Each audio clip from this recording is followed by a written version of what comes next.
Hello అందరికీ, నేను మీ Anuradha. Welcome back to Anu KR vlogs. ఈరోజు మన ఛానల్లో రెసిపీ వచ్చేసి సగ్గు బియ్యంతో వడల రెసిపీని చూపించబోతున్నాను. చాలా సింపుల్గా తొందరగా అయిపోయే రెసిపీ కాబట్టి తప్పకుండా వీడియోని ఎక్కడ స్కిప్ చేయకుండా మొత్తం వీడియోని చూసేయండి. ఇంకా నా ఛానల్ని ఎవరైనా సబ్స్క్రైబ్ చేసుకొని వాళ్ళుంటే సబ్స్క్రైబ్ చేసుకోండి. ఇదే విధంగా కొత్త కొత్త రెసిపీస్తో ప్రతిరోజు మీ ముందుకి వస్తూనే ఉంటాను. ఇదివరకు చేసిన వీడియోస్లలో మంచి ఫీడ్బ్యాక్ ఉంది. థ్యాంక్స్ అండి అందరికీ. ఇంకా ఎలా చేయాలో ప్రాసెస్ చూసేద్దాం.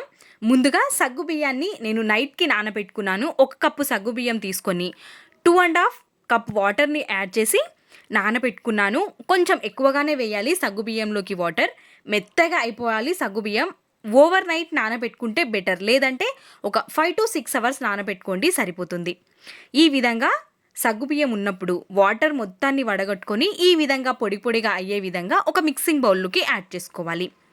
చూస్తున్నారు కదా, ఈ విధంగా పొడి పొడిగా ఉండాలి సగ్గుబియ్యం అనేది.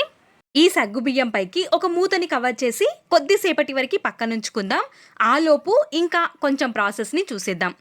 ముందుగా నేను ఒక గుప్పెడు వరకు పల్లీల్ని వేయించుకున్నాను. లో టు మీడియం ఫ్లేమ్లో పెట్టుకొని పల్లీల్ని మంచిగా వేయించుకోవాలి. మంచి కలర్ రావాలి. ఇప్పుడు ఈ పల్లీల్ని మనం ఈజీగా పొట్టుని ఏ విధంగా సపరేట్ చేయాలో చూసేద్దాం. ఒక క్లాత్లోకి వేసేసుకోవాలి. ఏదైనా సరే ఒక ఇలాంటి క్లాత్లోకి వేసేసి మనం ఈ విధంగా చేసుకున్నామంటే పొట్టు ఇల్లంతా అవ్వకుండా ఉంటుంది. ఈజీగా పొట్టుని సపరేట్ చేసుకోవచ్చు. ఒక బట్టలోకి వేసేసుకొని నలుపుకొని తీసుకుంటే సరిపోతుంది. చూసారా, పొట్టంతా సపరేట్ అయిపోయింది. ఇప్పుడు ఇలాంటి ఒక జల్లెడ్లోకి తీసేసుకొని సపరేట్ చేసుకుంటే సరిపోతుంది. పొట్టు తీసేసుకొని ఒక ప్లేట్లోకి తీసుకున్న పల్లీలన్నింటినీ మనం ఒక చిన్న మిక్సీ జార్లోకి యాడ్ చేసుకోవాలి. ఈ రెసిపీకి పల్లీలు చాలా ఇంపార్టెంట్. ఫ్లేవర్ చాలా చాలా బాగుంటుంది సగ్గు బియ్యంలో కలిపి వడలు చేయడం వల్ల. ఇప్పుడు ఈ పల్లీలన్నింటినీ మనం కొంచెం బరకగా మిక్సీ పట్టుకోవాలి. మెత్తగా కాకుండా పల్స్ ఇస్తూ మనం ఒక 2 పల్స్లోకే మనకు బరకగా అయిపోతుంది. మరి ఎక్కువసేపు పెట్టినా మెత్తగా అయిపోతుంది. కాబట్టి ఈ విధంగా కొంచెం బరకగా ఉండే విధంగా మిక్సీ పట్టేసుకొని దీన్ని కూడా పక్కనుంచుకుందాం. ఇప్పుడు నేను ఒక 2 ఆలులని తీసుకొని మధ్యలోకి కట్ చేసుకొని ఉడికించుకున్నాను. ఉడికించుకున్న వెంబడే మనం ఆలులో నుంచి వాటర్ని సపరేట్ చేయాలి, లేదంటే ఆలు మొత్తం వాటర్గా అయిపోతుంది. సపరేట్ చేసిన ఆలుని మనకి ఉడికిందో లేదో ఈ విధంగా చాకుని కానీ స్పూన్ని కానీ కుచ్చి చూస్తే ఈజీగా వెళ్ళిపోతే ఆలులు ఉడికినట్టు.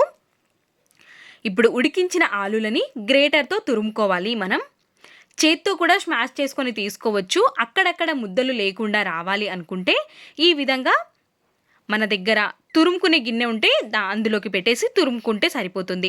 అన్నింటినీ ఇదే విధంగా తురుముకొని తీసుకోవాలి. మెత్తగా అయిపోతుంది, మంచిగా సగ్గు బియ్యంలోకి కలిసిపోతుంది. ఇప్పుడు ఆలునంతటిని పక్కనుంచేసి మనం పక్కన ఉంచుకున్న సగ్గు బియ్యాన్ని కూడా ఇప్పుడు తీసుకొని సగ్గు బియ్యంలోకి తురుముకున్న ఆలుని వేసేసుకోవాలి. మనం తీసుకున్న 1 కప్పు సగ్గు బియ్యంకి 2 ఆలులు కరెక్ట్గా సరిపోతాయి. మీరు ఇంకా ఎక్కువ తీసుకున్నట్టయితే ఇంకొక ఆలుని యాడ్ చేసుకోండి. తక్కువ తీసుకున్నట్టయితే 1 ఆలు కూడా సరిపోతుంది. ఇప్పుడు మనం మిక్సీ పట్టి పెట్టుకున్న పల్లీల పొడిని కూడా వేసేసి ఇప్పుడు ఇందులోకి 1/2 టేబుల్ స్పూన్ వరకు జీలకర్ర, 1 ఇంచు అల్లంని చిన్న చిన్న పీసెస్గా కట్ చేసుకొని వేసుకోవాలి. ఇప్పుడు ఇందులోకి రుచికి సరిపడా పచ్చిమిర్చిని యాడ్ చేసుకోవాలి. మీరు స్పైసీ ఎక్కువగా తినే వాళ్ళైతే ఒక 3-4 వేసుకోండి. నేనైతే ఇక్కడ 2 పచ్చిమిర్చిని తరుక్కొని తీసుకున్నాను. కరివేపాకు, కొత్తిమీరని కూడా వీలైనంత సన్నగా కట్ చేసుకొని తీసుకోవాలి. రుచికి సరిపడా ఉప్పు, కొంచెం చిటికెడే పసుపుని యాడ్ చేసుకోవాలి. లైట్గా ఎల్లో కలర్ కనిపిస్తే బాగుంటుంది. ఇప్పుడు వీటన్నిటిని మనం మంచిగా మిక్స్ చేసుకోవాలి. మనం వేసిన సగ్గు బియ్యంలోకి ఆలు, పల్లీల పొడి ఫ్లేవర్ చాలా చాలా బాగుంటుంది.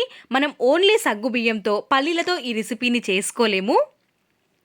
ఖచ్చితంగా ఆలుని మిక్స్ చేయాల్సిందే. ఆలు ఉంటేనే ఈ రెసిపీ అనేది మనకి వస్తుంది. కాబట్టి వాటర్ ఏమి వేయాల్సిన అవసరం లేదు. సగ్గు బియ్యం, ఆలు, పల్లీల పొడిని మంచిగా కలిపేసుకోవాలి. కొద్దిసేపు ప్రెస్ చేసుకుంటే ఈ విధంగా ఒక ముద్దలాగా అయిపోతుంది. ఇప్పుడు ఈ ముద్దని మనం కొద్దిసేపటి వరకు పక్కన ఉంచుకుందాం. ఇప్పుడు పెరుగుని తాలింపు పెట్టుకుందాం. పెరుగుని కూడా ఈ విధంగా ఈజీగా మనం ముందు గిలకొట్టుకోవాలి. సాఫ్ట్గా అయిపోవాలి పెరుగు అనేది. గిలక్కొట్టుకున్న పెరుగుని పక్కనుంచేసి మనం పోపు పెట్టేసుకోవడమే.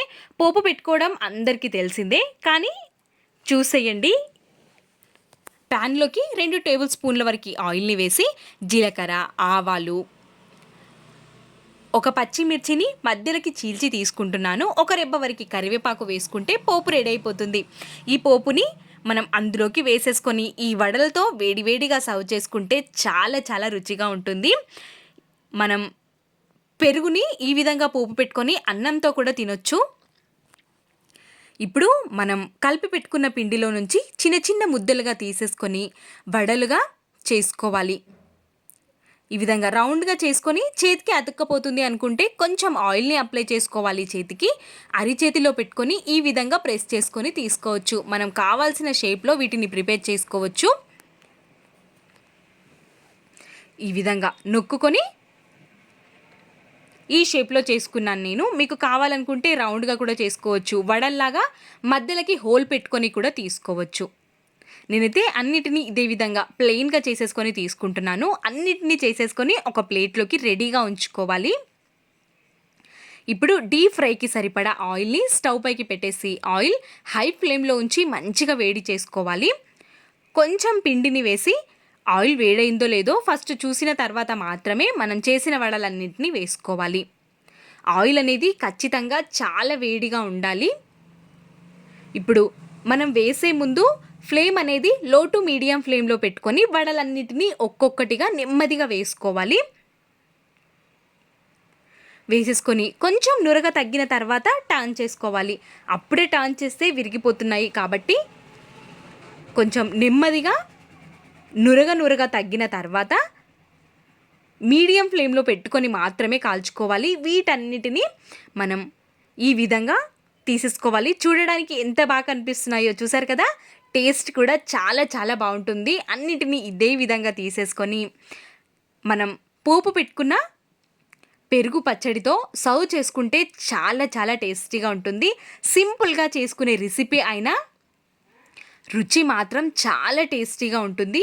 చిన్నపిల్లలు కూడా చాలా ఇష్టంగా తింటారు. బ్రేక్ఫాస్ట్గా కానీ స్నాక్గా కానీ ఈ రెసిపీని మనం ప్రిపేర్ చేసి పెడితే పిల్లలు వెయిట్ గెయిన్ కూడా అవుతారు తొందరగా. ఆలుతో వెయిట్ గెయిన్ అవుతారు కాబట్టి ఈ రెసిపీ ఆయిల్లో ఫ్రై చేసి మనం కొంచెం హెల్దీ కాదు అయినప్పటికీ వీక్లో ఒక్కసారైనా ఈ రెసిపీని ట్రై చేయండి. చాలా రుచిగా ఉంటుంది. పిల్లలు చాలా ఇష్టంగా తింటారు. స్నాక్ బాక్స్లోకి వేసి ఇచ్చినా చాలా చాలా రుచిగా ఉంటుంది.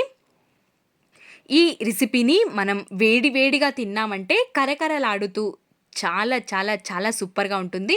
ఇలాంటి రెసిపీస్ మన ఛానల్లో ఇంకెన్నో ఉన్నాయి. ఒక్కసారి చూసేయండి. వీడియో నచ్చితే సబ్స్క్రైబ్.